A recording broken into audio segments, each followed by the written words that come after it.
This is Sky Motoring Weekly with me, Alistair Weaver, John Quirk and Owen Reedy. This was the week when fuel prices reached an all-time high. Greenpeace turned into Freddie Flintstone, and in an entirely different world, Rolls-Royce unveiled a new saloon.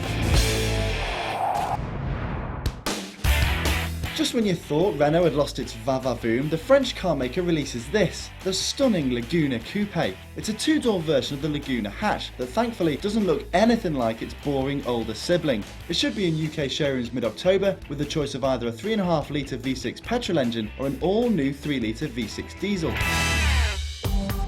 And in the week when fuel prices reached an all-time high and protesters took to the streets, Rolls-Royce chose to unveil a new gas-guzzling saloon. The fourth model in the lineup, cunningly titled RR4, promises to be smaller and less formal than the gargantuan Phantom when it arrives in 2010. But with Rolls-Royce, all things are relative. With fuel prices continuing to skyrocket, protesters hit the streets, and so did we. Absolutely scandalous. I mean, our garage, it's gone up every day. Gordon Brown has overtaxed us on this, and he needs to sort this out for us if he wants to be re-elected.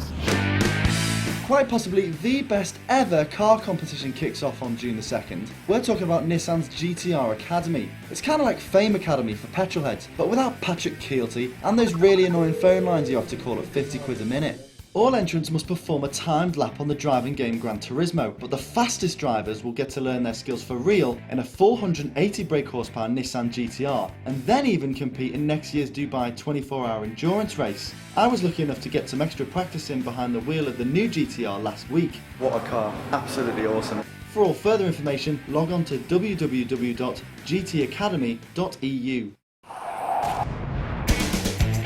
We've driven the facelifted Mercedes B-Class this week, and although there isn't much difference visually, under the skin Mercedes has worked hard to make the B more environmentally friendly.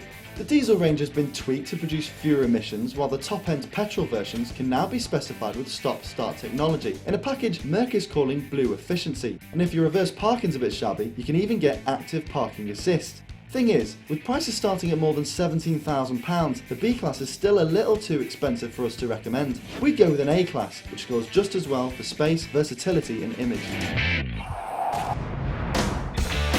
It became a good week for Ford when it was announced that the Cougar had topped its class in the latest round of Euro NCAP crash tests. It received a maximum 5 stars for adult occupant protection, 4 stars for child occupant protection, and an excellent 3 out of 4 for pedestrian protection, all of which will no doubt irritate the anti-4x4 brigade. It was a bad week for these Greenpeace activists who were trying to stop politicians in Brussels giving in to the demands of the motorist. Unfortunately, they were arrested even before they reached European Parliament. And after all that effort looking like the Flintstones. And don't miss our rundown of fuel-efficient, environmentally friendly cars that will still put a smile on your face. And no, the Gewies didn't make the cut. And next week, we unveil our new how-to driving guide with a little help from a friend. Dial up about 7,000 RPM and then sidestep the clutch. Bang your way through the gearbox and in 3.7 seconds, you're at 60 miles an hour.